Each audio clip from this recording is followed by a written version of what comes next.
വിനിമയത്തിൽ നിന്ന് പിൻവലിച്ച 97.87% നോട്ടുകളും തിരിച്ചെത്തിയതായി reserve bank. June 28 വരെയുള്ള കണക്ക് പ്രകാരം ഇനി തിരിച്ചെത്താനുള്ളത് 7581 കോടി രൂപയുടെ നോട്ടുകൾ മാത്രമാണ്. 2000 രൂപ നോട്ടുകളുടെ നിയമപ്രാബല്യം തുടരുമെന്നും RBI അറിയിച്ചു. കഴിഞ്ഞ വർഷം മെയിൽ നോട്ട് പിൻവലിക്കുന്ന ഘട്ടത്തിൽ 3.56 ലക്ഷം കോടി രൂപയുടെ നോട്ടുകളാണ് വിനിമയത്തിൽ ഉണ്ടായിരുന്നത്. 2023 ഒക്ടോബർ 7 വരെയുള്ള രാജ്യത്തുടനീളമുള്ള എല്ലാ ബാങ്ക് ശാഖകളിലും 2000 രൂപ നോട്ടുകൾ നിക്ഷേപിക്കാനോ മാറ്റാനോ ഉള്ള ഓപ്ഷൻ അനുവദിച്ചിരുന്നു.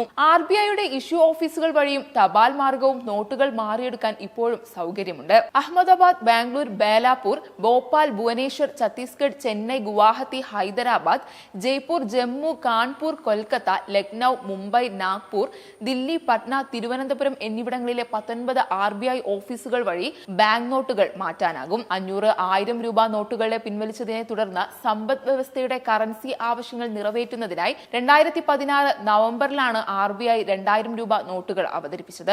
2018-19 സാമ്പത്തിക വർഷത്തിൽ മറ്റു മൂല്യങ്ങളിലുള്ള നോട്ടുകൾ ആവശ്യത്തിന് ലഭ്യമായതോടെ ഉദ്ദേശിച്ച ലക്ഷ്യം കൈവരിച്ചെന്നും 2000 രൂപ നോട്ടുകളുടെ അച്ചടി നിർത്തിവച്ചതായും RBI അറിയിച്ചു.